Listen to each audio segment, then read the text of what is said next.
안녕하십니까. 천국순례자입니다. 지난 3월 3일 국민일보 기사에 의하면 우크라이나에서 전해오는 소식을 통해 올해 보급할 분량의 성경이 지난달인 2월 말에 벌써 재고가 바닥을 드러냈다고 합니다. 교회 목회자들과 가톨릭 사제들도 성경을 사려고 우크라이나 수도인 키우에 있는 성소공의 매장에 몰려들었다고 하는데요.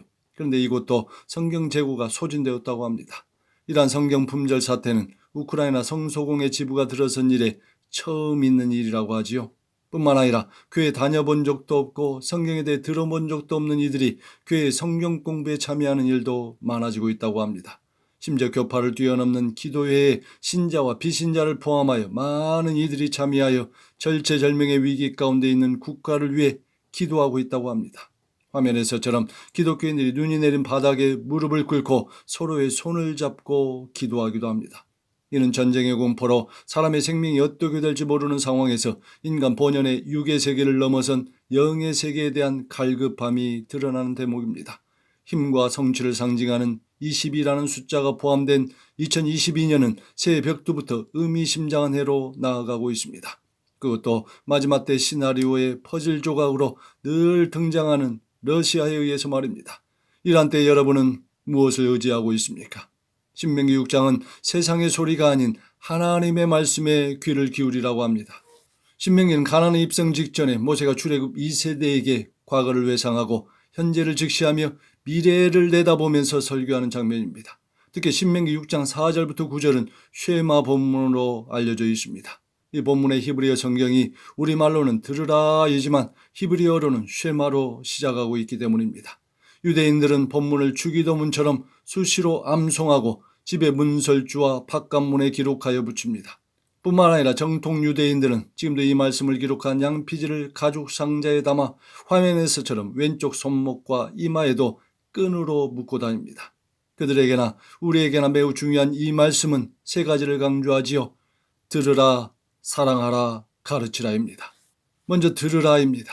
이스라엘아 들으라, 우리 하나님 여호와는 오직 유일한 여호와이시니.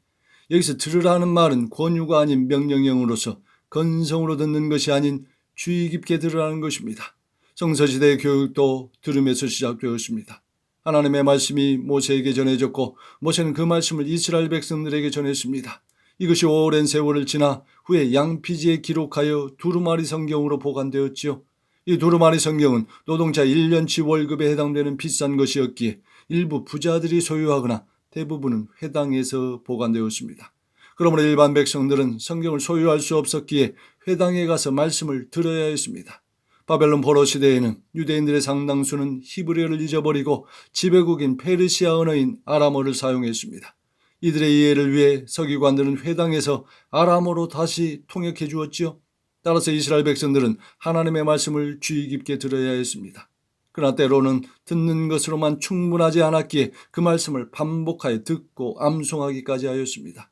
지금도 정통 유대인들 중에는 모세오경을 통째로 암송하는 이들이 많다고 합니다. 로마서 10장 17절에 믿음은 들음에서 나며 들음은 그리스도의 말씀으로 말미암느니라고 했죠. 왜 마지막 때에 사람들이 혼란스러워합니까? 왜 신자들이 세상의 소리와 하나님 소리 사이에서 분간을 하지 못합니까? 그 이유는 대부분 하나님 소리보다 세상의 소리에 먼저 귀를 기울이기 때문입니다.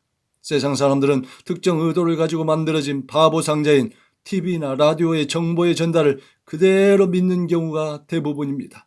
우리 주변의 마지막 때를 살아가는 크리스천들 중에도 영의 소리와 육의 소리를 분간하지 못하는 이들이 많습니다. 그저 여기저기 귀를 기울이면서 유명한 누가 이렇게 말하고 저렇게 말한 것을 따라 행동합니다. 그것을 그대로 믿지요. 우리가 수없이 경험한 바이지만 그들의 메시지 안에도 미혹이 있을 수 있고 그들 역시 사탄의 하수인 노릇을 할 수도 있습니다. 그러므로 사람의 목소리를 하나님 말씀보다 더 신뢰하는 태도를 가지고 있다면 그것은 대단히 위험합니다. 우리는 매일 성령 안에서 하나님의 말씀을 직접 먹고 마시는 자리로 나아가야 합니다.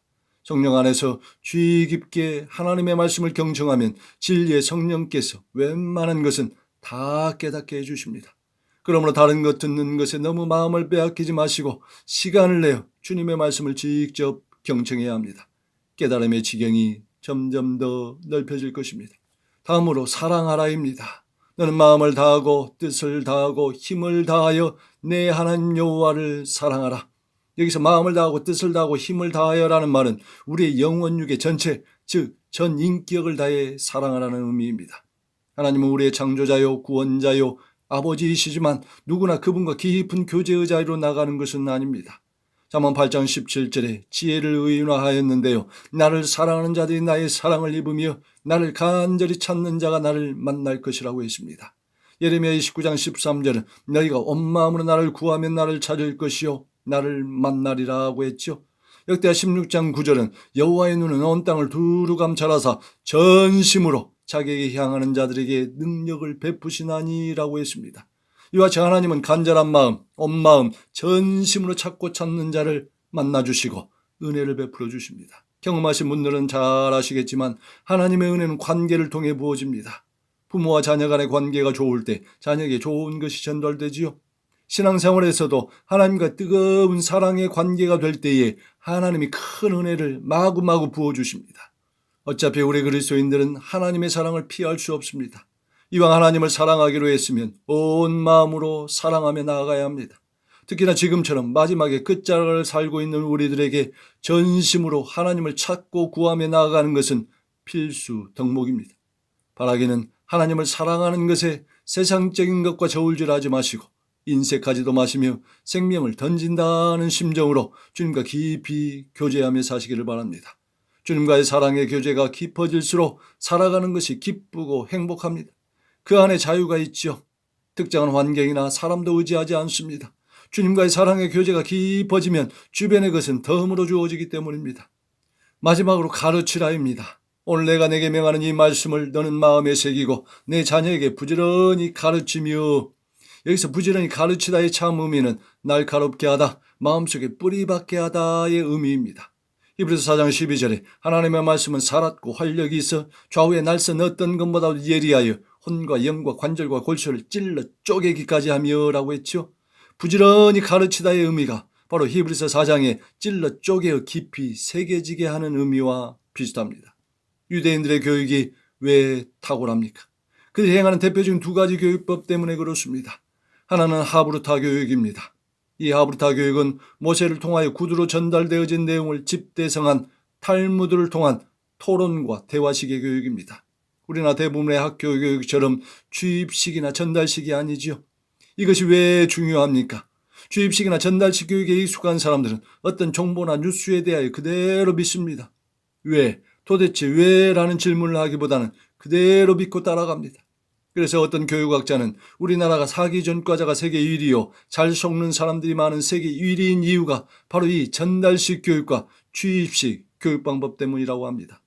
지난 2, 3년간 백고문신을 통해서도 우리 주변에 얼마나 많은 사람들이 포장된 거짓 뉴스에 속고 속으며 살았습니까? 다른 하나는 토라 리시마 교육입니다. 이는 하나님 말씀 자체를 공부하는 것입니다. 잠언 1장 7절에 여호와를 경외하는 것이 지식의 근본이다. 잠언 9장 10절에 여호와를 경외하는 것이 지혜의 근본이다고 했습니다. 토라 리시마 교육은 말씀을 통해 하나님 경외하는 것을 터득하는 것입니다. 유대인들은 3살 때부터 가정과 회당, 종교기관인 예시바에서 성경을 통하여 이러한 지혜와 지능 교육을 받습니다. 이것은 고등교육 때부터 진가를 발휘하여 각종 학문, 정치, 경제, 법률, 과학 등에서 탁월한 성과를 가져오죠. 오늘 우리가 살펴본 신명기 6장에 하나님의 말씀을 듣고 사랑하고 가르치라는 쉐마 교육이 가장 잘 담겨있는 공동체는 초대교회입니다. 초대교회는 사도들을 통하여 하나님의 말씀을 많이 듣고 가슴에 새겼습니다. 하나님을 사랑하는 것에서도 홀로 또는 가족끼리 은둔하며 보내지 않았습니다. 그 포악한 로마의 압제 속에서도 성전에 모이기를 힘쓰고 기도하기를 힘쓰며 복음 전파하기를 힘썼습니다. 어디 그것뿐입니까? 사도들의 가르침이 지식에만 머물지 않았고 공동체 섬김으로 이어지면서 함께 음식을 먹고 물건을 서로 통용하면서 서로의 필요들을 다양한 방법으로 채웠습니다. 우리 기독교는 은둔의 종교가 아닙니다. 은둔의 종교라면 위기가 닥쳤을 때 산에 가서 돌을 닦거나 수도원에 가서 수양을 해야 하겠지요. 우크라이나 대통령과 국민들을 보십시오. 충분히 도피할 수 있는 상황에도 불구하고 대부분은 현장을 지키면서 끝까지 싸우고 있지 않습니까? 심지어 여성과 노인들까지 전투병에 지원하고 있습니다. 이들의 용기에 전 세계에서 응원과 지원이 끊이지 않고 있죠. 이제 성경의 예언대로 전염병과 전쟁은 물론이고 시간이 지날수록 기근과 무서운 일과 하늘의 큰 징조들도 더 거세게 나타날 것입니다. 이런 피할 수 없는 시대적 상황 속에서 우리는 골방이 아니라 삶의 치열한 현장에서 영적 전투를 계속 치루어야 합니다. 그러므로 가능한 주변에 깨어있는 공동체를 찾아가 신앙 가치관이 비슷한 믿음의 동역자들과 연대하십시오. 환난의 때에는 믿지 않는 가족들보다 그런 믿음의 공동체에 속한 영적 가족들이 더 든든한 힘이 될 것입니다. 믿음의 공동체에서 함께 연합하여 드리는 예배, 그리고 거기서 함께 합심하여 드리는 기도, 그것에서 나누는 사랑과 섬김에는 세상을 이기는 놀라운 파워가 있습니다. 제 공동체 철학은 지식과 이론이 아닙니다. 선교지를 비롯한 여러 공동체를 수십 년간 직접 섬기면서 경험한 바입니다. 재앙과 환난의 때일수록 서로 뭉쳐야 합니다. 혹자들처럼 은둔의 철학을 펼치는 자들이라면 조심해야 합니다. 소수라도 좋으니 믿음의 공동체에 속하셔서 하나님 사랑을 이웃 사랑으로 흘려 보내십시오. 그것이 하나님께 상급받는 길입니다. 주 예수님 다시 오심을 사모하는 성도 여러분, 이제 사람의 소리와 세상의 소리를 듣는 것은 조금 내려놓으시기 바랍니다.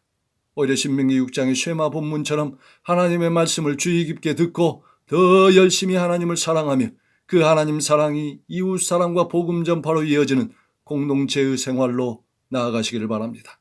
그래서 간신히 나 혼자 구원받는 것에 그치지 마시고 행함이 있는 믿음을 통하여 하늘나라에서 귀한 상급받는 천국 순례 여정이 되시기를 기원합니다. 할렐루야.